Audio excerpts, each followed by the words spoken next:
لک الحمد یا اللہ الصلاۃ والسلام علیک یا رسول اللہ اما بعد۔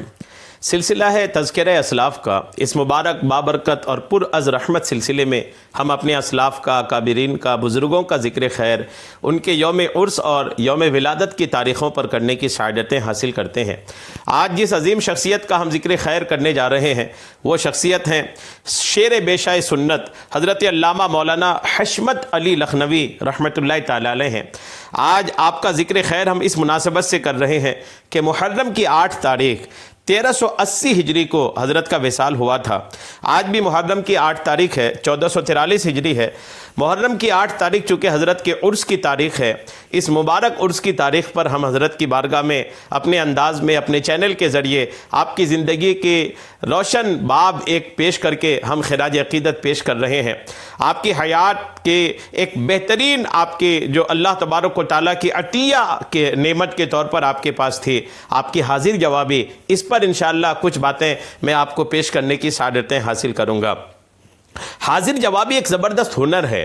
حاضر جوابی الحمدللہ اللہ تبارک و تعالیٰ کی ایک پیش کردہ نعمت ہے، عطیہ ہے، تحفہ ہے۔ یہ ہر شخص کو ملا نہیں کرتا۔ خصوصاً مناظرہ کے اندر انسان کی حاضر دماغی اور حاضر جوابی کا زیادہ دخل ہوتا ہے۔ مناظرہ کی کامیابی اور ناکامی کا دار و مدار سرعت جواب پر ہوتا ہے، اور اگر مناظرہ تقریری ہے تو پھر مناظرہ کا میدان جیتنا حاضر جوابی پر ہی موقوف ہوتا ہے۔ حاضر جوابی کی قوت من جانب اللہ ایک عطیہ ہے۔ اللہ تعالیٰ اپنے جس بندے کو چاہتا ہے عطا کرتا ہے۔ شیر بیشائے سنت رحمۃ اللہ تعالی علیہ کے اندر یہ صلاحیت کوٹ کوٹ کر بھری ہوئی تھی۔ ان کی زندگی میں ایسے بے شمار واقعات پیش آئے ہیں جہاں انہوں نے اپنی جودت طبع اور سرعت ذہن سے حریف کو، اپنے مقابل کو لاجواب کر کے ذلیل و خوار کر دیا ہے۔ آپ چند ایسے واقعات کی نشاندہی میں کرتا ہوں جس سے ان کی حاضر جوابی اور برجستہ گوئی کا اندازہ لگایا جا سکتا ہے۔ شیر بیشائے سنت الحمدللہ ایک عظیم شخصیت ہے۔ آپ کی حیات کے حاضر جوابی پر میں کچھ روشنی ڈالتا ہوں، آپ سنیے۔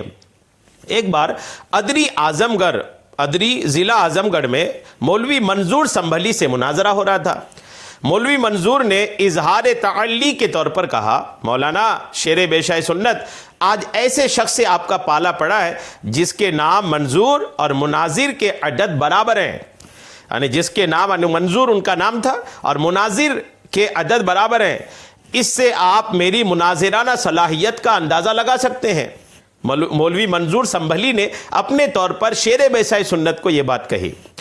حضور شیر بیشائے سنت کی حاضر جوابی دیکھیے۔ حضور شیر بیشائے سنت نے فوراً جوابی تقریر میں فرمایا، مجھے خوب معلوم ہے منظور اور مناظر کے عدد برابر نہیں۔ آپ نے فرمایا کہ منظور اور مناظر کے عدد برابر نہیں، بلکہ منظور اور مناظرہ کے عدد برابر ہیں۔ دیوبندی مناظر کا مقصد یہ تھا کہ منظور میں بھی 5 حروف ہیں اور مناظر میں بھی 5 حروف ہیں۔ شیر بیشائے سنت کے جواب کا مقصد یہ تھا کہ ابجد کے قاعدے سے منظور کے عدد کا 1196 ہوئے اور مناظر کے 5 کم، البتہ مناظرہ کے بھی 1196 عدد ہیں۔ 1196 اس کے بھی، مناظرہ کے بھی اور منظور کے بھی عدد ہیں۔ تو ابجد کے قاعدے سے منظور اور مناظرہ کے عدد برابر ہوئے، اور مناظرہ ضا کے کسرہ کے ساتھ باب مفاعلت سے اس میں فاعل کے مؤنث کا صیغہ ہے۔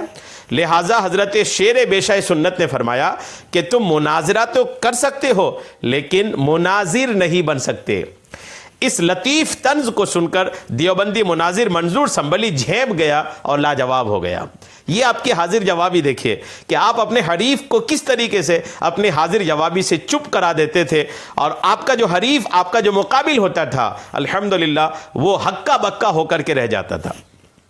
برما رنگون کے ایک طویل دورے کے بعد آپ واپس ہندوستان تشریف لا رہے تھے۔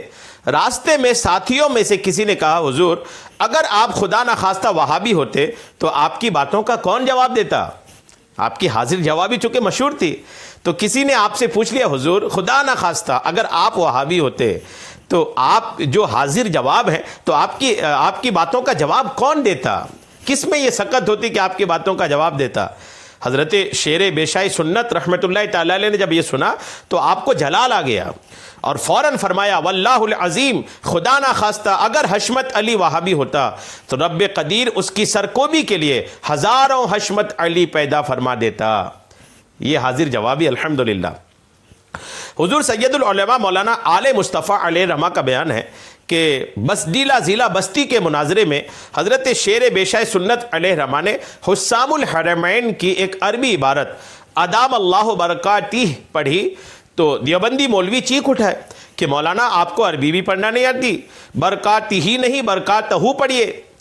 جب دیوبندی مناظر نے یہ بات کہی تو حضرت شیر بیشائی سنت علیہ رحمہ نے فرمایا سنو، برکات جمع مؤنث سالم ہے، اس کو حالت نسب میں جر ہوتا ہے، افسوس تم لوگوں کی حالت پر کہ نومیر بھی یاد نہیں اور مناظرہ کرنے چلے آئے۔ الحمدللہ، یہ آپ کی حاضر جوابی ہے۔ بھاؤپور ضلع سدھارتھ نگر بستی کے تحریری مناظرہ میں دیوبندی مناظر شہیم پورن پوری سے مسئلہ علم غیب پر بحث چل رہی تھی۔ پورن پوری اپنی بات منوانے پر بضد تھا اور بار بار کہہ رہا تھا کہ مولانا آپ لوگ خدا کو بھی عالم الغیب مانتے ہیں اور رسول کے لیے بھی علم غیب تسلیم کرتے ہیں، خدا کی صفت بندے میں مان کر آپ لوگ مشرک ہو گئے۔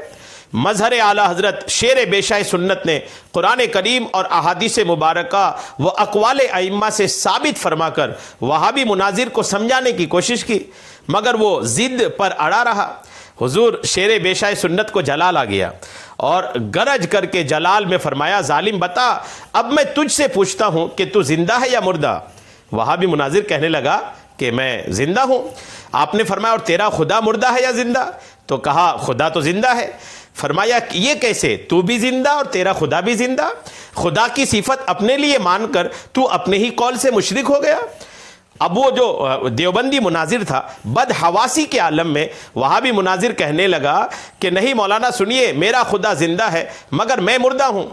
یہ سنتے ہی حضرت شیر بیشائی سنت نے برجستہ فرمایا سن، ہمارے یہاں ہندوستان میں مردوں کے لیے دو ہی طریقے ہیں، ایک جلا دیا جاتا ہے یا دفن کر دیا جاتا ہے، بول تو کیا چاہتا ہے، جلا دیا جائے یا دفن کر دیا جائے؟ وہابی مناظر آپ کا برجستہ اور حاضر جوابی سے بھرپور یہ جواب سن کر کے مبہوت ہو گیا، ہکا بکا رہ گیا اور کچھ نہ کہہ سکا۔ دیناج پور بنگال میں مناظرہ ہو رہا تھا۔ وہابی مناظر نے وصایا شریف کی عبارت پیش کر کے بڑی تعلی سے کہا دیکھو مولانا احمد رضا خان کا دین نیا دین ہے جسے دین اسلام سے کوئی واسطہ نہیں ہے، اسی لیے وہ اپنے بیٹوں کو نصیحت کرتے ہیں کہ میرے دین و مذہب پر مضبوطی سے قائم رہنا۔ پتہ چلا کہ خان صاحب کا دین 1400 سالہ پرانا دین مذہب اسلام نہیں ہے، بلکہ یہ ایک نیا دین ہے جو گمراہی اور شرک و بدعت کا مجموعہ ہے۔ دیوبندی مناظر کے چپ ہوتے ہی فوراً حضرت شیر بیشائی سنت علیہ رحمہ نے فرمایا اگر میرا دین اور تیرا دین کہنا گمراہی ہے تو سنو، حدیث شریف میں ہے کہ حضور اقدس صلی اللہ تعالی علیہ وسلم ارشاد فرماتے ہیں کہ میت کو دفن کر کے جب لوگ واپس لوٹتے ہیں تو وہ فرشتے منکر نکیر قبر میں آ کر مردے کو اٹھا کر پوچھتے ہیں تیرا رب کون ہے، تیرا دین کیا ہے؟ وہابیو دیوبندیو بولو، جلد بولو، یہ اللہ کے معصوم فرشتے کیا کہہ رہے ہیں؟ اور یہ خبر دینے والے سید المعصومین صلی اللہ تعالی علیہ وسلم ہیں، تو ان فرشتوں اور حضور علیہ السلام کو کیا کہو گے؟ نیز آپ نے وہابی مناظر سے پوچھا کہ بول جب فرشتے تجھ سے پوچھیں گے تو کیا کہے گا؟ وہابی مناظر نے مجبور ہو کر کہا میرا دین اسلام ہے۔ حضرت علیہ رحمہ نے گرج کر فرمایا کیوں، کیا اسلام تیرا دین ہوگا یا تیرے باپ دادا کا دین ہوگا؟ آخر ایسا کیوں کہے گا جبکہ تیرے دھرم کے اندر میرا دین اور تیرا دین کہنا گمراہی اور بد مذہبی کی بات ہے؟ وہابی مناظر آپ کے اس الزامی جواب پر حیران ہو گیا اور ان کی بولتی بند ہو گئی۔ بازار باغ دھانے پور ضلع گونڈا میں مولوی عبدالسلام کاکوروی سے آپ کا مناظرہ ہو رہا تھا۔ وہابی مناظر نے کہا مولانا آپ تو نمک حرام ہے، جس تھالی میں کھایا اسی میں سوراخ کیا۔ وہابی مناظر کا اشارہ اس طرف تھا کہ ابتداً آپ نے ہمارے یہاں ہمارے مدرسے میں تعلیم حاصل کی اور ہماری ہی تکفیر کر رہے ہیں۔ حضرت شیر بیشائی سنت نے برجستہ فرمایا نادان تو سمجھا نہیں، یہ میں نے نمک حرامی نہیں کی بلکہ ایک نبی کی سنت پر عمل کیا ہے۔ کیا بھول گئے کہ حضرت موسیٰ علیہ السلام فرعون کی گرد میں پلے بڑھے اور اسی کے تخت و تاج کو تاراج فرمایا؟ الحمدللہ۔ ادری ضلع اعظم گڑھ کے مناظرہ میں حدیث نخلا پر بحث چل رہی تھی۔ دیوبندی جماعت کے مناظر مولوی منظور سنبھلی تھے۔ مولوی حبیب الرحمن مثنوی کی تلقین پر منظور سنبھلی نے حضور سید عالم صلی اللہ تعالیٰ علیہ وسلم کے مزار عین صحابہ رضی اللہ تعالیٰ عنہ کی زیادتی پر یوں استدلال کیا کہ انتم عالم بے امور دیناکم، میں عالم و اس میں تفضیل ہے۔ اور پھر شعر بیشائے سنت سے مخاطب ہو کر کے کہا مولانا اگر آپ نے قافیہ پڑھی ہے اور یاد ہے تو معلوم ہونا چاہیے کہ اس میں تفضیل مفضل علیہ چاہتا ہے، اس میں صحابہ کرام رضوان اللہ تعالیٰ علیہم اجمعین مفضل اور حضور سید عالم صلی اللہ تعالیٰ علیہ وسلم مفضل علیہ ہے۔ اس لیے ثابت ہو گیا کہ صحابہ کرام رضوان اللہ تعالیٰ علیہم اجمعین کا علم حضور سے زیادہ تھا۔ حضور شعر بیشائے سنت کی حاضر جوابی پر قربان جائیے۔ مولوی منظور کو للکار کر فرماتے ہیں کہ تم ہمیں قافیہ یاد نہ رہنے اور نہ پڑھنے کا طعنہ دیتے ہو، مگر معلوم ہوتا ہے کہ تم اور تمہارے استاد حبیب الرحمن مثنوی اور ان کے 150 مولویوں نے نومیر بھی نہ پڑھی، اور اگر پڑھی بھی ہے تو یاد نہیں ہے۔ اس میں تفضیل کے استعمال کے 3 طریقے ہیں، اضافت کے ساتھ، من کے ساتھ، الف لام کے ساتھ۔ یہاں ان تینوں میں سے ایک بھی نہیں ہے، پھر یہ اس میں تفضیل کیسے ہوا؟ اس پر 150 دیوبندی مولویوں کے چہروں پر ہوائیاں اڑنے لگی، پسینہ پسینہ آنے لگا، ایک دوسرے کا منہ تکنے لگے اور لمبی لمبی داڑیاں یوں کھجلانے لگے۔ نومیر اور قافیہ یہ فن نحو میں 2 اہم کتابیں ہیں جو مولوی درجہ میں پڑھنے والے طلبہ کو یکے بعد دیگرے عربی مدارس میں پڑھائے جاتے ہیں۔ گیا بہار میں مناظرہ ہو رہا تھا۔ کسی موقع پر دیوبندی مناظر مولوی منظور سنبھلی کو مخاطب کرتے ہوئے آپ نے فرمایا کہ میں تمہارا خصم ہوں۔ خصم عربی زبان میں مد مقابل، حریف، سامنے والے کو کہتے ہیں۔ یہ بات مولوی منظور کو بری لگی اور انہوں نے کہا کہ خصم کے معنی شوہر کے آتے ہیں، آپ نے اس لفظ سے میری توہین کی ہے، اب جب تک آپ یہ لفظ واپس نہ لیں گے میں آپ سے مناظرہ نہیں کروں گا، کیونکہ شرائط میں طے ہو چکا ہے کہ فریقین ایک دوسرے کے خلاف دل خراش باتیں نہیں کریں گے۔ حضور شعر بیشائے سنت نے ہر چند تشریح کی کہ یہاں تو شوہر کے معنی پر کسی طرح قرینہ نہیں، کیونکہ آپ کے چہرے پر داڑھی موجود ہونے کی نشانی ہے کہ آپ عورت نہیں ہیں، کہ آپ سے میرا نکاح ممکن ہو اور آپ بیوی میں شوہر ہو سکوں، اور اگر بالفرض داڑھی ہوتے ہوئے بھی آپ عورت ہوتے اور یہ داڑھی مخالف فطرت تھی تو بھی یہ معنی ممکن نہیں، اس لیے کہ آپ دیوبندی مرتد ہیں اور میں سنی ہوں، اور سنی کا دیوبندی مرتد سے نکاح صحیح نہیں۔ پھر آپ نے مناظرہ رشیدیہ کا حوالہ دیتے ہوئے فرمایا کہ اس میں خصم مد مقابل کے معنی میں مستعمل ہے۔ مناظرہ کے درمیان یہ لفظ بولنا اس بات پر قرینہ ہے کہ اس سے مراد مد مقابل ہی ہے۔ پھر بھی مولوی منظور کی سمجھ میں نہ بات آئی اور کہتے رہے کہ جب تک یہ لفظ واپس نہ لیں گے مناظرہ نہیں ہوگا۔ حضور شعر بیشائے سنت کی شادی ہوئی تو شہ بالا کے فرائض حضور سید العلماء حضرت مولانا سید آل مصطفیٰ ماراروی رحمۃ اللہ تعالی علیہ نے انجام دیے۔ بارات چلتے وقت گھوڑے پر آپ آگے اور شہ بالا کی حیثیت سے سید العلماء آپ کے پیچھے رونق افروز ہوئے۔ بہت سے لوگوں کے دلوں میں یہ بات رہ کے آتی تھی کہ جو شخص سادات کا اس قدر احترام کرتا ہو وہ کیوں کر آج انہیں پیچھے بٹھائے ہوئے ہیں؟ حسب عادت انہیں آگے بٹھانا چاہیے تھا، آج وہ جذبہ خلوص کہاں چلا گیا؟ بالآخر کسی نے پوچھ ہی لیا کہ حضرت آخر آج ایسا کیوں؟ تو حضور شعر بیشائے سنت نے فرمایا پشت پناہی کے لیے، اور پشت پناہ جو ہوتے ہیں وہ پیچھے ہی بیٹھا کرتے ہیں۔ الحمدللہ حضور شعر بیشائے سنت رحمۃ اللہ تعالی علیہ ایک مرتبہ حضرت قطب عالم سید علی ہجویری علیہ الرحمہ کے مزار مقدس سے فاتحہ پڑھ کر کے واپس آ رہے تھے کہ راستے میں تبلیغیوں کی ایک ٹولی ملی جس میں 2-4 گرگ جہاں دیدہ تھے۔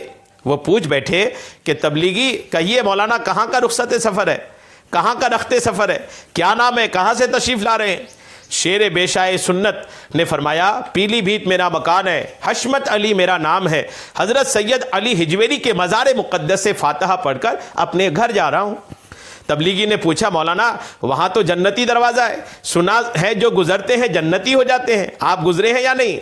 تو شعر بیشائے سنت فرمائے ہاں میں گزرا ہوں اور بے شک میں جنتی ہوں۔ تبلیغی نے کہا کہ حضرت کے ہاتھ پاؤں سونگھ کر ہرگز نہیں آپ جنتی نہیں ہیں، اس لیے کہ حضور فرماتے ہیں کہ جو جنتی ہوگا ان کے جسموں سے جنت کی خوشبو آئے گی، اگر آپ جنتی ہوتے تو ضرور آپ کے بدن سے خوشبو ملتی۔ شیر بیشائے سنت فرماتے ہیں، فرمان رسول کے مطابق جہنمی پر جنت کی خوشبو حرام ہے، تو تم جہنمی ہو اس لیے تمہیں جنت کی خوشبو محسوس نہیں ہو رہی ہے۔ الحمدللہ، یہ آپ کی حاضر جوابی ہے۔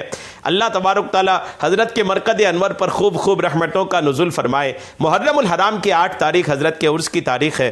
اللہ تبارک و تعالی آج جو حضرت کے مزار انور پر اپنی رحمتوں کا نزول فرمائے گا، ہمیں بھی اس سے حصہ عطا فرمائے۔ آمین بجاہ النبی الامین صلی اللہ تعالی علیہ وسلم۔